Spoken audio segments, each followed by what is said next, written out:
c'est Jack Carter qui vous parle. C'était au mois de juin 1911, par un été torride. Sur la demande du gouvernement de Washington, mon oncle Nick Carter était à San Francisco en mission spéciale. Je l'accompagnais, ainsi que, bien entendu, sa chère et tendre Rita.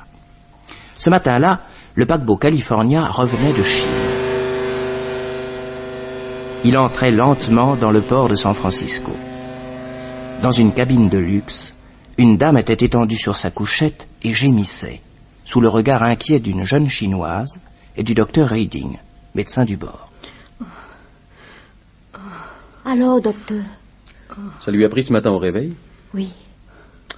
L'appendice n'a aucune réaction douloureuse. Le foie n'est pas sensible. Il faudrait procéder à un examen complet et pour l'instant, il n'en est pas question puisque nous accostons dans 5 minutes. Oh, Taonan, que vais-je devenir? Je suis là, Miss Victoria. Vous savez bien que nous ne vous laisserons pas. Le docteur veut absolument connaître la raison de votre malaise, n'est-ce pas, docteur? Je n'ai jamais abandonné une malade, mademoiselle.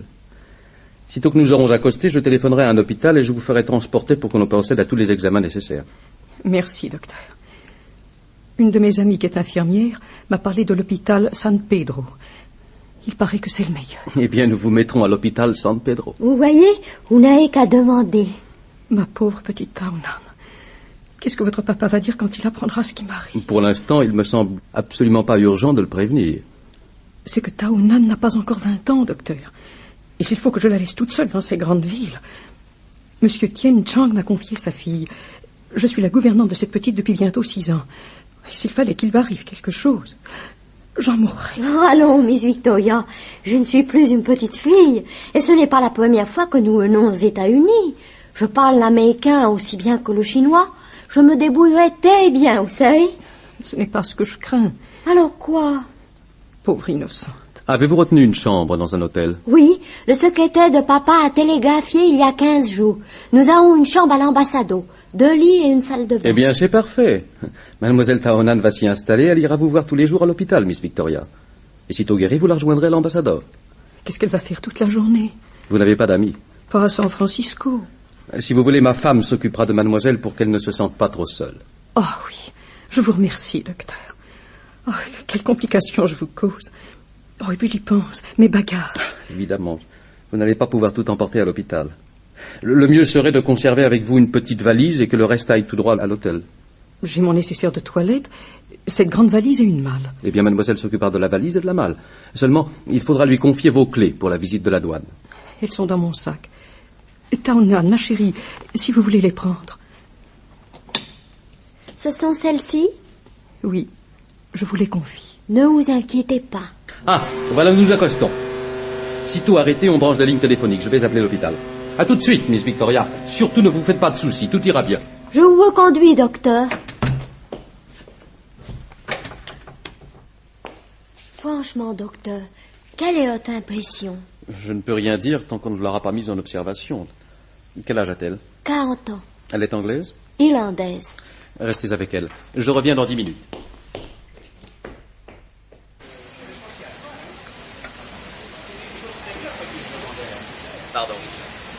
Pardon.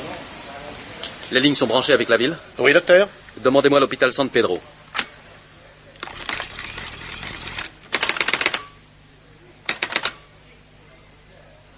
Allô?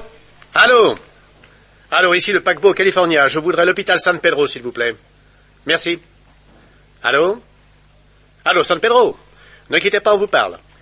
Ici le docteur Reading, médecin-chef du California. J'ai une malade à hospitaliser d'urgence. Pouvez-vous me la prendre? Bon.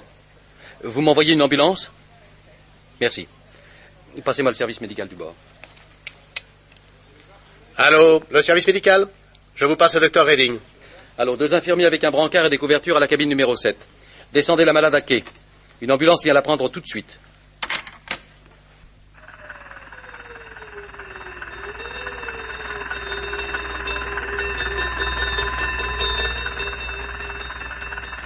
Ah, voilà votre ambulance, Miss Victoria. Vous voyez, ça n'a pas été long. Hôpital San Pedro. On vient chercher la malade. Bien, je suis le médecin du bord, je l'accompagne. Ok. Bonjour, madame. Eh ben, dites donc, voilà une drôle de fin de voyage. Allez, Brown. Oui, soulève doucement le brancard. Voilà. Comme ça. Docteur, vous pouvez monter à côté d'elle. Au revoir, Miss Victoria. Je téléphonerai ce soir à l'hôpital pour avoir de vos nouvelles. Et j'irai vous voir dès demain. Au revoir, ma chérie. Quand je pense que je vous laisse là, surtout ne vous laissez aborder par personne. Non, non, soyez tranquille. Au revoir. Allez, en route.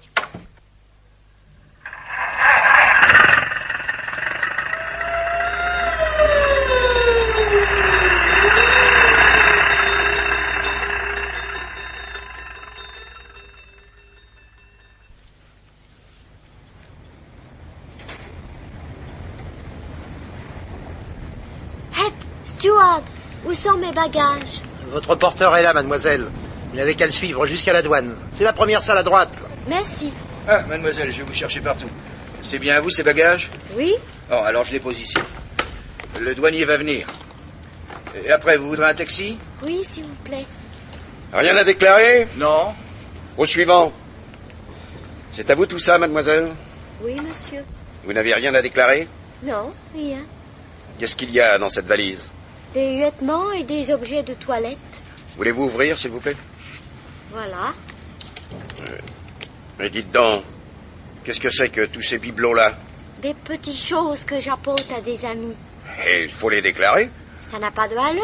J'ai les factures si vous voulez voir. Non, ça va. Et dans cette malle, Des vêtements. vous voulez ouvrir? Voilà. Non. Des robes chinoises, des soies brodées. C'est pour vendre? Vous voyez bien que je les ai déjà portées. Ah bon, ça va. Une seconde. Oui. Jack, qu'est-ce que tu penses de cette malle? Moi? Bon, rien. Oui. J'ai l'impression qu'il faudrait peut-être l'examiner de plus près. Vous croyez, monsieur Carter? Oui, je crois. Voulez-vous venir par ici, mademoiselle? Où ça? Dans le bureau, là-bas. Nous serons plus tranquilles. Il y a quelque chose qui ne va pas? Oh, peut-être rien du tout, mais venez tout de même. Tenez, mademoiselle, passez sous le comptoir, là. Pourquoi emportez-vous cette malle? Par curiosité. Je ne comprends pas. Ça ne fait rien. Si vous voulez entrer dans le bureau. Entrez, mademoiselle. Pardon. Voyons, messieurs, votre avis sur cette malle? C'est une malle comme les autres. Ah, cette réponse m'étonne de toi, Jack. Extérieurement, elle est rectangulaire et à angle vif, n'est-ce pas? Oui. Eh bien, regardez l'intérieur. Rien ne vous frappe. Ah si les angles sont arrondis. Ah, eh oui. Pour ménager avec les angles vifs, un vide dans chaque coin. Tenez. Vous entendez? Bah, ça sonne le plein. Oui, mais parce que les 4 creux ont été remplis. Enfin, du moins, je le suppose. Mais avec quoi? C'est ce que nous allons voir tout de suite. Douanier, prenez un ciseau à froid et un marteau et ventrez-moi ces 4 coins. Mais vous allez abîmer cette malle. J'en suis navré, mademoiselle. Je me plaindrai. Eh bien, si je me trompe, je vous en offrirai une toute neuve. Vous ne savez pas à qui vous avez affaire. Non, mais je ne vais pas tarder à le savoir. Oh, regardez, monsieur Carter. Des petits paquets entourés de papier d'argent. Donnez-moi ça. Bloc rougeâtre. Odeur caractéristique. C'est de l'opium. Ainsi, mademoiselle, vous faites le trafic d'opium. Moi? Mais je vous jure. Oui, douanier, continuez à ouvrir les 4 coins, voulez-vous? Oui, oui.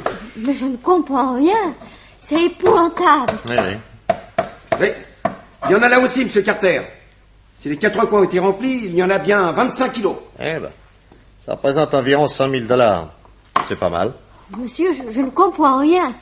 Vous parlez d'opium. Ça, c'est de l'opium. Écoutez, il faudrait pas en plus vous payer notre tête, hein? Mais cette malle n'est pas à moi. Regardez le nom qui est inscrit dessus. Oui. Miss Victoria Chanel, Shanghai. Qui est cette personne? C'est Maguana. Elle ne s'occupe pas d'opium, voyons. Ça n'est pas possible. Je ne croirai jamais. Elle est victime comme moi. Vous essayez d'entrer aux États-Unis une câblotte pareille et vous avez le culot de jouer les saintes nitouches. Une seconde, voyez-vous. Voyons, mademoiselle, dites-moi tout ce que vous savez. Allez-y, je vous écoute. Monsieur, ma bonne foi est entière. Je suis la fille de monsieur Tien Chang de Shanghai. Oui. Mon père est un des plus beaux importateurs de matériel industriel. Voici mon passeport. Je viens passer mes vacances aux États-Unis. Ma gouvernante m'accompagnait. Mais avant de débarquer, elle s'est trouvée malade, au point que le médecin de bord, le docteur Reading, vient de l'emmener lui-même à l'hôpital. Elle m'a demandé de m'occuper de ses bagages, c'est pourquoi je les présente à la douane. Mais Miss Victoria cherchait à me faire passer de l'opium en contrebande. Je vous assure que c'est risible. Si vous la connaissiez... Moi, je veux bien vous croire. Mais ce que vous me dites là exige des vérifications. Je suis obligé de vous emmener au dépôt jusqu'à ce que cette affaire soit éclaircie. Au dépôt? Qu'est-ce que c'est? La prison, ma chère enfant. La prison.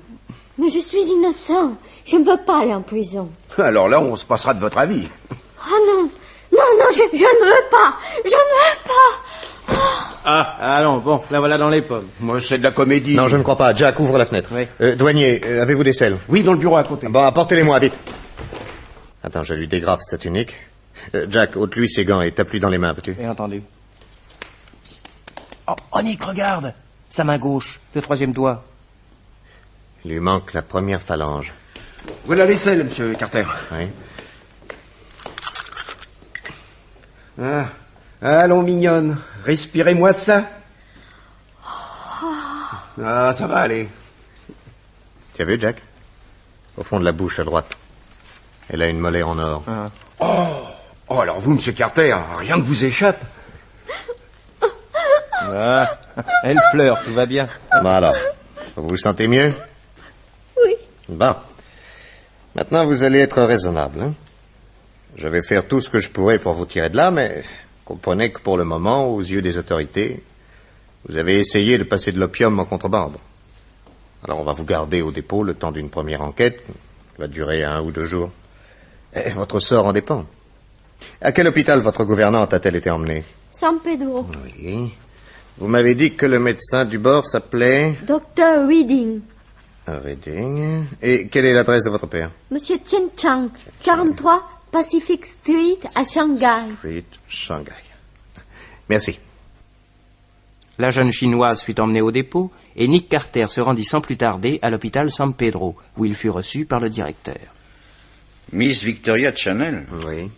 J'ai beau consulter mes fiches, nous n'avons pas cette personne parmi nos malades.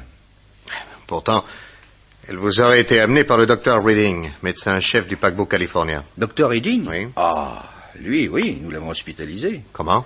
Et deux policemen l'ont trouvé dans un dock en bien piteux état. Il a dû être victime d'une agression. D'une agression? Puis-je le voir? Il y a 10 minutes, on essayait encore de le ranimer. Allez, venez. Nous l'avons mis dans une chambre particulière.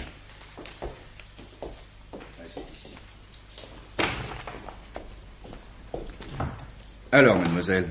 Le malade vient de reprendre connaissance, monsieur le directeur. Échymose au crâne et à la nuque. Le docteur Jones estime que ce sera sans conséquence. Veuillez nous laisser.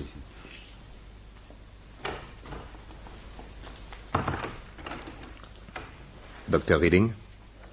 Oui. Je suis Nick Carter. Oh, monsieur Carter. J'aurais préféré faire votre connaissance en d'autres circonstances. Oui, bien sûr. Vous tombez bien. Oui, j'en ai l'impression. Dites-moi, avez-vous la force de répondre à mes questions? Oh, oui, j'espère. Bon. Je suis au courant du début de cette histoire. Donc, vous avez emmené une certaine Miss Victoria en ambulance? Oui. Oui, j'ai été étonné que la voiture ne prenne pas la direction de l'hôpital, tout d'abord. Elle a tourné 3 ou 4 fois autour de la douane. Alors j'ai demandé au chauffeur pourquoi il n'allait pas directement à l'hôpital. Il avait l'air de guetter quelque chose. Oui. Tout à coup, un individu qui observait par une fenêtre ce qui se passait à l'intérieur de la douane lui a fait un signe. Alors le chauffeur a sifflé légèrement et, pendant qu'il prenait une direction inconnue, j'ai eu juste le temps de voir Miss Victoria sauter au bas de son brancard. Elle m'a saigné un coup sur la tête, peut-être d'autres ensuite. Puis je ne me souviens plus de rien. Dites-moi, docteur, l'ambulance qui était partie pour le port, est-elle rentrée? Non, on l'a trouvée abandonnée loin de l'endroit où gisait le docteur Reading. Oui, bien sûr. Et les 2 infirmiers? Disparus. Il y a longtemps qu'ils travaillaient à l'hôpital? Non, une 8aine de jours. Oui. Il me semble facile de reconstituer ce qui s'est passé. Vos 2 infirmiers et la gouvernante font partie d'une bande.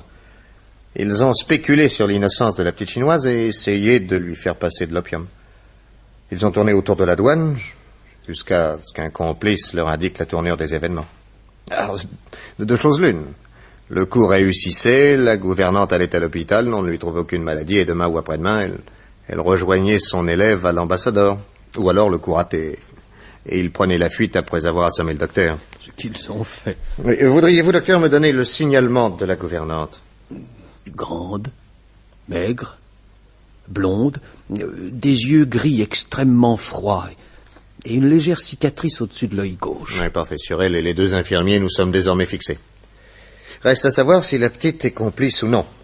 Jack, tu vas envoyer tout de suite un télégramme à mon ami, le lieutenant de police Wang Min, Huangmin, à la police centrale de Shanghai, qu'il nous télégraphie au plus vite tous les renseignements utiles sur l'importateur Tien Chang, 43 Pacific Street, ainsi que sur sa fille Tao Nan et la gouvernante Victoria Chanel. 10 jours plus tard, à midi, Ida et moi nous attendions Nick Carter dans le hall de l'ambassadeur. Il n'arriva qu'à 1h moins le quart, et nous entraîna dans un petit salon. Du nouveau? Oui. Ma petite Ida, tu vas partager ta chambre avec la chinoise. Quoi? Oui, c'est une chambre à 2 lits retenue pour elle et sa gouvernante. Alors jusqu'à nouvel ordre, tu prendras la place de la gouvernante. Écoute, pourquoi faire? Tiens. Voici la dépêche que je viens de recevoir de la police de Shanghai. Tien Chang, éminemment respectable. Importante situation sociale et politique. Aménagée. Gouvernante irlandaise à son service depuis 5 ans. Rien à lui reprocher. Sa fille, Tao Nan, très bonne éducation. Ah bien, mais c'est excellent tout ça. Oui, mais la plus grande prudence est pourtant de rigueur. N'oublions pas que nous sommes sur les traces d'une bande de trafiquants. But essentiel de la mission que m'a confiée Washington. Et c'est tout de même la jeune Tao Nan qui a présenté la malle à la douane. Bon, enfin, elle est l'innocente victime de ces bandits. Mais j'en suis à peu près sûr, mais... Enfin, d'accord, avec le chef de la police et la direction des douanes, nous allons la garder à notre disposition en liberté surveillée. Jusqu'à quand? Eh bien, jusqu'à ce que nous ayons arrêté Victoria et ses complices. Ça peut durer longtemps. Non, c'est pas sûr. Alors cet après-midi, on va l'amener ici et elle prendra possession de la chambre qui a été retenue par le secrétaire de son père. Bon, alors toi, Ida, tu ne la quitteras pas, hein? Bon. Elle pourra sortir 1h le matin et 2h l'après-midi. Toujours accompagnée par toi. Et un policier. Qui le reste du temps demeurera en faction jour et nuit à la porte de la chambre. Ouais. Bah, autrement dit, tu me condamnes moi aussi à la prison. Et pendant ce temps-là, monsieur passera son temps avec de ravissantes californiennes.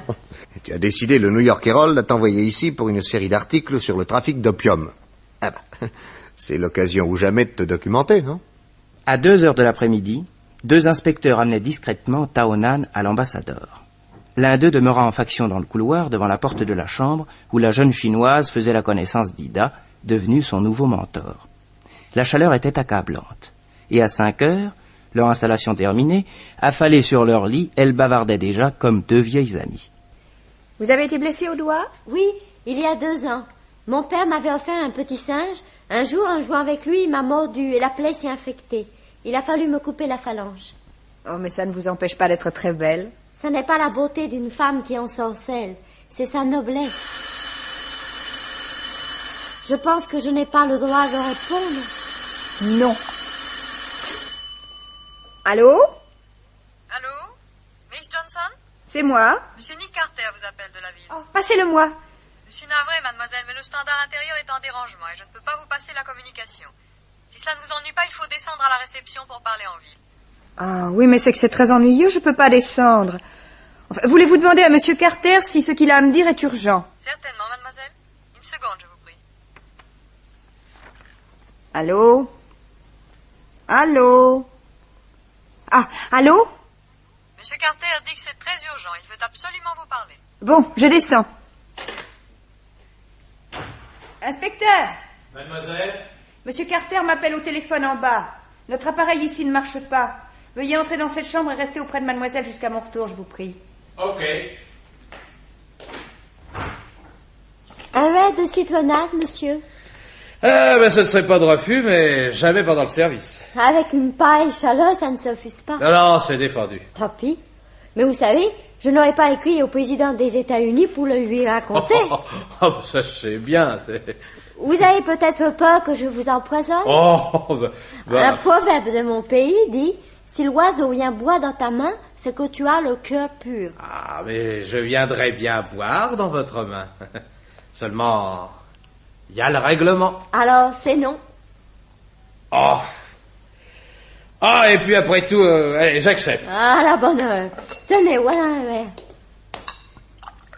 Oui, merci. Non, mais attendez, buvez-y d'abord. Si vous voulez. Laissez-moi un peu. Voilà. Ah, ça fait du bien, hein. Je crois que je n'ai jamais eu aussi chaud de ma vie. Maintenant, vous ne voyez pas d'inconvénient, je pense, à ce que j'aille dans la salle de bain prendre une douche? Ouais, non, pas du tout. Si je pouvais en faire autant. Alors soyez gentil de sortir quelques minutes dans le couloir, le temps que je me déshabille. Ça ne vous ennuie pas? Bon, ben voyons, c'est tout naturel. Allez, je sors et je reste en faction devant la porte. Merci.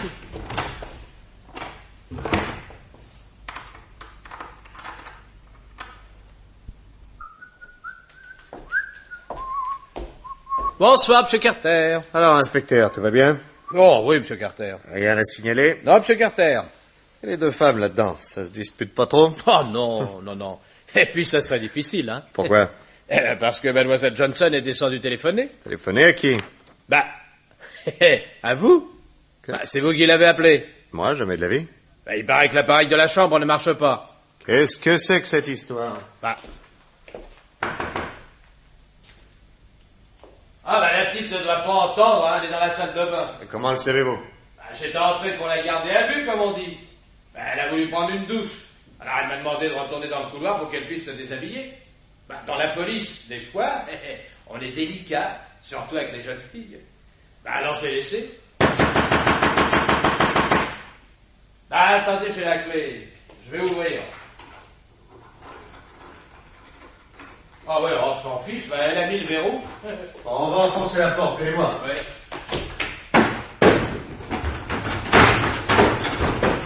Dans la salle de bain, vite.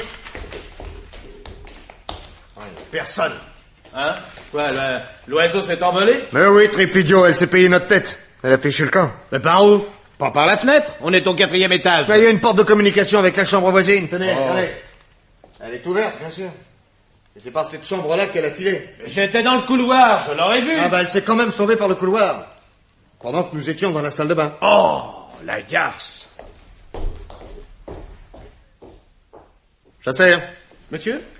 qui habite cette chambre à côté? Le 403, Madame Gonzalez, monsieur. Elle vient justement de partir. Définitivement? Oui, monsieur, oui. Et elle est partie seule? Ah non, monsieur, avec la petite chinoise du 405. Elles ont pris un taxi? Non, elles sont montées dans la voiture de Madame Gonzalez. Madame Gonzalez a son chauffeur. Oui, naturellement, elles n'ont pas dit où elles partaient. Si, Madame Gonzalez a dit à la réception qu'elle rentrait directement chez elle à Mexico. C'est là qu'on doit lui faire suivre son courrier. Parfait, on va pouvoir les rattraper à la frontière.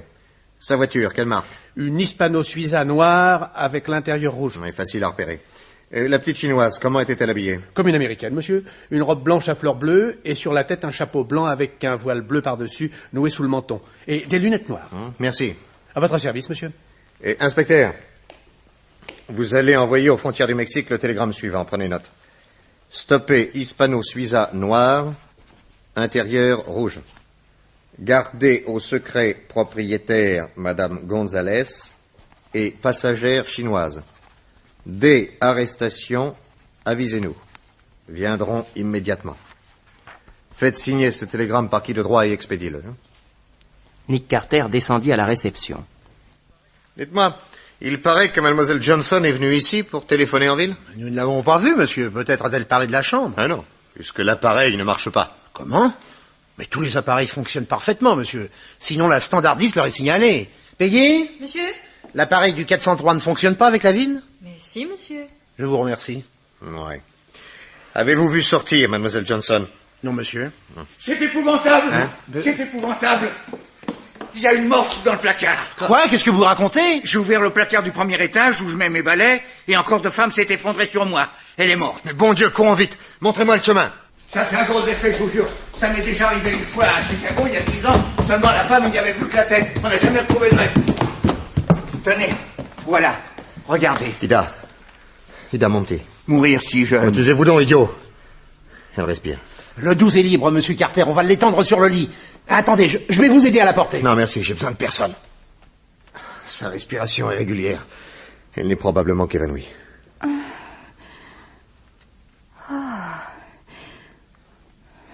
Où est-ce que je suis? Avec moi, mon petit, ne crains rien. Oh, Nick. Voilà un peu de whisky. Merci. Tiens, bois. Vous dire que c'est mauvais. Mais qu'est-ce que c'est que cette chambre? Nous sommes au premier étage de l'ambassadeur. Bon, raconte-moi. Tu es descendu du 4e pour téléphoner à la réception. Oui. Tu as rencontré quelqu'un dans l'escalier? Ah oui. Oh oui, je me souviens. Un homme a bondi et m'a donné un grand coup sur la tête. Mais c'est tout ce que je peux dire. Tu as pu le voir? Oui, attends. Oh, attends. Il était grand, blond. Il avait une petite moustache. Et puis il avait une blouse de bagagiste. Et maintenant, comment te sens-tu, mon petit? Le whisky m'a fait du bien. Oh, Nick, et la petite chinoise? Oh, elle s'est enfuie, elle était dans le coup, tu penses? Oh, mon Dieu. Et dis-moi, qui t'a parlé au téléphone pour te faire descendre? Mais la standardiste? Tu as reconnu sa voix? Oui. Elle m'a dit qu'un dérangement empêchait de passer dans les chambres les communications de la ville. Ouais. Bon, reste ici à te reposer. Je vais dire 2 mots à la standardiste. Bon.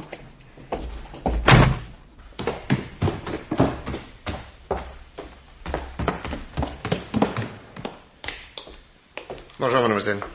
Police. Monsieur? Pourquoi avez-vous dit au 405 qu'on ne pouvait pas transmettre les communications de la ville? Moi? J'ai jamais dit ça. Il doit y avoir erreur. Oui, ça va, hein, pas de boniment. À quelle heure avez-vous pris votre service? À 2 heures? Vous n'avez pas bougé d'ici? Non. C'est pourquoi je ne vois pas ce que veut dire cette dame. Savez-vous ce qui lui est arrivé à cette dame? Non? Elle est descendue. Et elle a été assassinée. Assassinée? Elle est morte? Oui. Oh, c'est pas possible. C'est pas possible. Voilà votre œuvre. Oh, mon Dieu. Allons, calmez-vous. Je veux bien admettre que vous avez agi sans prévoir les conséquences. Alors dites-moi toute la vérité, sinon je vous embarque. Non, je ne savais pas, moi. Vous ne saviez pas quoi? Allons vite, que s'est-il passé exactement? Mais un des bagagistes est venu me voir et il m'a dit qu'un client rigolo voulait faire une blague au 405. Je l'ai envoyé promener, vous pensez? Mais il m'a donné un billet de $10. Alors moi, vous comprenez, pour faire plaisir à un client... Vous avez fait la blague? Bah oui. Ce bagagiste travaille à l'hôtel depuis longtemps? Je l'ai jamais vu. Il est grand, avec une petite moustache blonde. Oui, c'est ça. Je vous remercie. Ah, maintenant je peux vous dire que mademoiselle Johnson va très bien. Oh.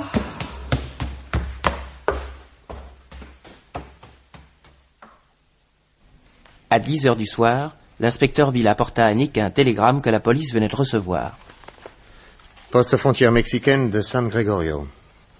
Avons stoppé Hispano. Gardons au secret madame Gonzalez, passagère chinoise et chauffeur. Vous attendons. Allez, j'y vais tout de suite. Hein. J'ai des ordres pour vous accompagner, monsieur Carter. J'ai une auto. Bon, je vais avec vous deux. Ah non, toi, tu vas rester ici à te reposer. Ah, mais non alors. D'abord, maintenant, je vais très bien. Et puis, tu sais, hein, ramenez-moi même cette petite garce et la flanquer en prison. Alors ça, je veux me payer ça. Ah, bah, et moi donc. Oh, le chameau. Bon, bah, allons-y, vite, partons. Bon. Oui.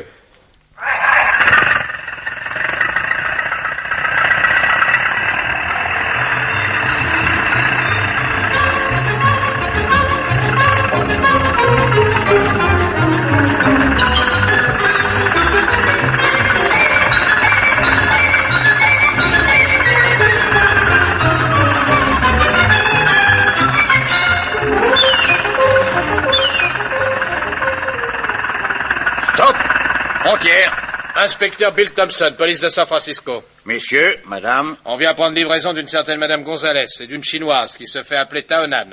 Gonzalez, oui, mais Taonan, je n'ai pas ce nom-là. Oh. Ouais, le contraire m'aurait étonné. Monsieur est Nick Carter. Oh, monsieur Carter, je suis très honoré de vous connaître. Merci. Mademoiselle Johnson. Mademoiselle. Monsieur? Laquelle des deux femmes désirez-vous voir la première? Elles sont chacune dans une pièce séparée. La chinoise. N'est-ce pas, monsieur Carter? Oui, naturellement. Par ici. Bonsoir. Bonsoir. Alors, mademoiselle Taonan, c'est comme ça qu'on brûle la politesse à ses amis? Qui êtes-vous? Je ne vous connais pas. Oh, ça, la surprise est bien jouée, mais ça ne prend pas, mademoiselle. Ma petite, vous ne nous posséderez pas 2 fois. Vous allez peut-être me dire pourquoi on nous a arrêté, mon amie Madame Gonzalez et moi. Ah, bah ça, vous manquez pas d'un certain toupet. Qui êtes-vous, madame? Et vous? Moi? Je suis Miss Homing. Les policiers ont pris tout ce que nous avions sur nous. Demandez-le mon passeport. Falsifié comme il se doit. Je porterai plainte à mon ambassade et votre attitude vous coûtera cher. Vraiment? Alors, vous ne seriez pas mademoiselle Taonan? À ce que je comprends, je suis victime d'une ressemblance. Vous voulez bien enlever vos lunettes noires? Volontiers. Alors vous vous foutez du monde. Et vous mériteriez une paire de claques. Enfin, osez encore soutenir que vous n'êtes pas Taonan. Je ne suis pas celle que vous dites. Et vous êtes un mufle. Si vous voulez que nous en finissions, faites-moi donc un petit plaisir. Lequel? Ouvrez la bouche. La bouche? Oui. Oh. Plus grand. Oh. Mais au fond, à droite, vous n'avez pas une molaire en or? Si on m'en avait mis une, je m'en suis aperçu. Bon, bah alors enlevez le gant de votre main gauche, vite. Pourquoi? Enlevez le gant de votre main gauche. Voilà. Alors ça, par exemple, votre troisième doigt. Eh bien quoi, mon troisième doigt? Il n'est pas coupé. Vous avez l'air de le regretter? Et pourtant, vous avez bien sur la tête un voile bleu et vous portez une robe blanche à fleurs bleues. Dois-je vous consulter quand je choisirai ma prochaine robe? D'où venez-vous? De San Francisco, où j'ai passé une quinzaine au Palm Beach. Allez vous renseigner? Dois-je vous dire également que je vais au Mexique passer un mois chez mon amie Madame Gonzalez, qui ne comprend absolument rien à ce qui lui arrive. Ouais, mais ça, nous lui expliquerons nous-mêmes. Venez, vous autres. Eh bien, mes enfants, la petite garde de San Francisco nous a tous possédés. Elle nous a lancé un sosie dans les jambes et elle nous a envoyés à la frontière mexicaine pendant qu'elle fichait le camp d'un autre côté. Il y a eu substitution. En tout cas, le sosie, on va commencer par le fiche en tôle. Ah oui, mais l'ennui, c'est que pour le moment, cette chinoise n'a commis aucun délit. Et c'est nous qui lui devons des excuses. Mais enfin, ni quelle est de connivence avec l'autre. Mais naturellement, mais va donc le prouver, toi.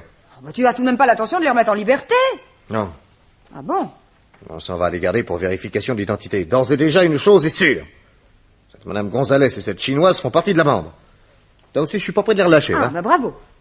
Madame Gonzalez fut interrogée ainsi que son chauffeur, l'automobile fut visitée de fond en comble ainsi que les bagages, et pour finir, Nick Carter fit le point. Alors, Ida, tu es formelle en ce qui concerne le chauffeur. Ah, mais ça, absolument, hein. C'est lui qui m'a assommé dans l'escalier de l'ambassadeur. Tu penses qu'il avait beau être déguisé en bagagiste, ça m'empêche pas de l'avoir reconnu sous sa livrée de chauffeur. Dans ce cas, lieutenant, nous vous demandons de bien vouloir rédiger une inculpation contre cet individu. Ce sera fait. En ce qui concerne Madame Gonzalez, elle ne cesse de protester de sa bonne foi. Et en fait, je ne vois pas grand-chose à retenir contre elle. Enfin, tant que nous n'aurons pas réussi à prouver qu'elle a fait évader notre chinoise numéro 1. C'est rageant tout de même. On tient ces trois-là. On sait qu'ils sont de la bande, et ça ne va pas être commode à prouver. Ah. Par contre, la chinoise numéro 1 et la gouvernante, on a toutes les preuves contre elle. Oui, seulement, nous n'avons rien qui nous aide à les retrouver. Ah, pardon. Hein? Vous avez trouvé quelque chose? Oui. Quoi donc? Ce journal, qui était glissé entre deux sièges de l'Hispano. Mais qu'est-ce qu'il a, ce journal? C'est le Daily News d'aujourd'hui. Qu'est-ce qu'il a de particulier? Regarde ce qu'il y a d'écrit au crayon dans cette marge. Je comprends pas ce que ça veut dire. Ouais, bah, naturellement, c'est du français. Ah, bon. Ces mots ont été tracés par Madame Gonzalez, qui, avant son mariage, s'appelait Madeleine Vertier. Elle était française et elle a épousé un monsieur Gonzalez, mexicain. Son passeport le dit en toutes lettres.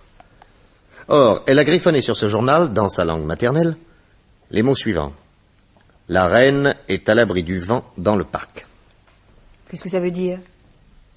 J'ai passé 2 ans à Paris, où l'on fait volontiers des jeux de mots, ce qui atteste cette agilité d'esprit si enviée dans le monde. Mais pour deviner le sens de ces mots crayonnés, j'ai dû faire un raisonnement très simple. Quand on est à San Francisco et qu'on désire filer au plus vite dans un pays étranger, quelles sont les frontières les plus proches? Il y en a 2. Ah oui. Celle de San Diego, où nous avons été attirés par supercherie, et celle du Canada. Or, la première ville canadienne est Vancouver. En français, pour se mettre à l'abri, on dit aussi se mettre à couvert. Se mettre à couvert du vent trouve sa contraction naturelle dans le mot géographique Vancouver, prononcé à la française. Oh là là. Drôlement astucieux, dis donc. Ah. Quant au mot reine, comment ne pas évoquer la reine Victoria, puisque la gouvernante qui a filé s'appelle ainsi? Ah oui, mais dans le parc. Oh, c'est simple. Un des plus grands palaces de Vancouver s'appelle l'Hôtel du Parc. Ah, bon. Le renseignement que Madame Gonzalez a crayonné sur son journal signifie donc pour moi Victoria est à l'Hôtel du Parc à Vancouver. Bon, alors nous allons retourner à San Francisco et en cherchant sur le livre des communications téléphoniques reçues par l'ambassadeur, je serais bien étonné de ne pas découvrir que cet après-midi, Madame Gonzalez a reçu un appel de Victoria pour lui signaler sa nouvelle résidence. Donc, aussitôt disparu, Taonan a pris le train pour Vancouver. Certainement pas. Elle doit bien se douter que nous allons alerter les postes frontières. Non, elle laissera passer quelques jours. Ça ne nous empêche pas d'ailleurs de télégraphier dès cette nuit à la frontière canadienne pour qu'ils stoppent jusqu'à nouvel ordre toutes les Chinoises âgées de plus de 15 ans et de moins de 30 ans. Le lendemain, Nick Carter alla contrôler le livre des communications reçues de l'étranger par l'hôtel ambassadeur. On avait bien appelé Madame Gonzalez de Vancouver. Les déductions de l'oncle Nick étaient donc exactes. Le soir même, nous sautions dans le train pour le Canada. À Vancouver, sous les apparences d'un vieux gentleman anglais, Mr. Adams, Nick Carter prit une chambre à l'hôtel du Parc, et il ne tarda pas à découvrir, parmi les clients, une certaine Madame Pickley, qui correspondait exactement au signalement que lui avait donné de Victoria le docteur Reading. Ida et moi, nous étions descendus dans un hôtel voisin, et chaque matin, elle retrouvait Nick à l'arrivée du train de San Francisco pour guetter l'arrivée éventuelle de Taonan. Et un matin... Le train est signalé. Bon, eh ben, attendons. Après 6 jours de ce petit jeu, tu sais, on commence à en avoir l'habitude. Alors, hier soir, tu as encore fait la piste avec Madame Pickley? Oui. Elle est charmante. Nous sommes devenus de très bons amis. Hein? Si elle savait que ma présence auprès d'elle a pour unique but de la planquer en prison. Attention, voilà le train. Ah. Ouais, eh ben, pas de chinoise. Non. Et regarde là-bas. Un petit chinois à grosses lunettes qui porte la casquette de son université, ça te dit rien? Ah, ça, si Taonan avait un frère étudiant à Harvard, je jurerais que c'est lui. J'aimerais tout de même bien savoir où va ce charmant jeune homme. Nick Carter suivit l'étudiant, qui allait droit à l'hôtel du Parc. Il s'inscrivit sous le nom de Kamitsu, étudiant japonais, et demanda la chambre 302, celle qui était juste à côté du 304, occupée par Madame Pickley. Et quand il enleva le gant de sa main gauche, Nick eut un sourire. La première phalange du 3e doigt était coupée. Alors, les événements se précipitèrent. Nick grimpa 4 à 4 à la chambre 302 et se cacha dans un placard. 5 minutes après, Taonan entrait. Elle s'enferma, puis se dirigea vers la porte de communication dont elle tira le verrou. De l'autre côté, une targette fut également tirée. Et Victoria entra. Tout s'est bien passé, à ce que je vois. Oui, et pour toi? Dans l'ambulance, j'ai assommé le docteur et j'ai filé me cacher pendant 2 jours chez Bobby. Puis j'ai pris le train pour venir ici. Grâce à mon nouvel état civil, j'ai passé la frontière sans histoire. Et toi? J'ai été mise en liberté surveillée et la mère Gonzalez a fait jouer le plan de sécurité. Je me suis évadée par sa chambre et j'ai filé chez Gladys pendant que Nick Carter courait après ma chère sœur. On n'en montre qu'une et on sort l'autre quand on a besoin de dépister les petits curieux. Un bon truc à mon mari. Tien Chang a décidément de très bonnes idées. Gladys a appris que les Chinoises étaient arrêtées à la frontière. Ensuite, l'interdit a été levé. Ça m'a semblé encore plus dangereux. Alors, par prudence, je suis venue, comme tu vois, habillée en étudiant japonais. Gladys m'a fourni les faux papiers. On va rester bien tranquille ici. Ta sœur, la mère Gonzalez et les 3 frères Hampton vont venir nous rejoindre et après, j'aurai quelque chose de formidable à vous proposer. Il ne faudra plus compter sur moi. Qu'est-ce que tu dis? Je dis que j'en ai assez de vos sales trafics. Tu n'as pas toujours dit ça? Ton mari nous a sortis de la misère, ma sœur et moi, à condition de travailler pour lui. Tien Chang ne donne rien pour rien. Il fallait manger. On a été régulière. Maintenant, c'est fini. Et qu'est-ce que tu veux faire? Tu vas rigoler. Me marier et avoir des enfants. Ah, de toute façon, tu en auras 12 ou tu ne serais pas chinoise. Ah ben, si je m'attendais à ça... Tu as trouvé un mari? Oui. Où ça? À San Francisco, dans le quartier chinois. Il veut venir au Canada ouvrir un restaurant. Il n'en est pas question. Pourquoi? Parce que toi et ta sœur, vous nous rapportez de l'argent. Et puis vous en savez trop. Tu as peur que je parle? Oui. Le premier policeman venu peut te mettre la main dessus. Et ces gens-là connaissent à merveille l'art de faire parler les moins bavards. J'en sais quelque chose, j'y suis passé. Je te jure que je ne dirai rien à personne. Tu es une idiote et tu resteras avec nous. J'en ai assez de toutes vos saloperies. Fallait pas en faire. Maintenant, c'est trop tard. Tu continueras avec nous. Sinon... Tu vois ce poignard? Tu me tueras, n'est-ce pas? Je te supprimerai, comme j'ai supprimé Dolly Morton. Mais moi, je vous aurais vendu avant. Je vous vendrai tous, tu m'entends? Tous. Qu'est-ce que tu dis? Je vous dénoncerai et vous finirez pendu. Tiens, saleté! Encore une qui ne parlera pas. Maintenant, il faut pousser le verrou de la porte de communication. Comment aurais-je pu entrer puisque le verrou est fermé de l'intérieur? Je sors doucement par la porte du couloir et je descends l'escalier, ni vu ni connu. Je ne le connais pas, moi, ce petit étudiant japonais. Mais si, ma chère Victoria. Vous le connaissez trop bien. Monsieur Adams. Ah non, appelez-moi Nick Carter, comme tout le monde. Ainsi finit, mes chers amis, la mission de Nick Carter à San Francisco. 2 jours plus tard, une dépêche de Shanghai l'informait que sur le point d'être arrêté, M. Tien Chang, importateur de machines et exportateur d'opium, s'était ouvert les veines dans son bain.